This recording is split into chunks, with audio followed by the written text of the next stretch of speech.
রাসূল বলতেছে, খালিদ বিন ওয়ালিদ, ইন্নী লাম উমার, আমি আদিষ্ট হইনি, আমাকে নির্দেশ করা হয়নি যে আমি মানুষের অন্তর, আন কুলুবিন নাস, মানুষের অন্তর চিড়ে ফেড়ে দেখব যে মানুষের অন্তরে কি আছে, এই বিষয়ে আমাকে আদেশ করা হয়নি।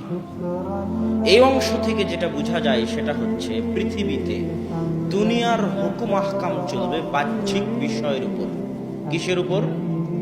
বাহ্যিক হুকুম আহকামের উপর। কেউ যদি বলে লা ইলাহা ইল্লাল্লাহ, আশহাদু আল্লা ইলাহা ইল্লাল্লাহ ওয়া আশহাদু আন্না মুহাম্মাদার রাসূলুল্লাহ, তাহলে তার রক্ত হারাম, তাকে হত্যা করা যাবে না। যতই আপনি মনে করেন যে আপনার ভয়ে বলতেছে, যতই আপনি মনে করেন লোক দেখানোর জন্য বলতেছে, যতই আপনি মনে করেন মিথ্যা বানিয়ে বলতেছে, কিন্তু যতক্ষণ কালেমা বলবে ততক্ষণ তার রক্ত হারাম।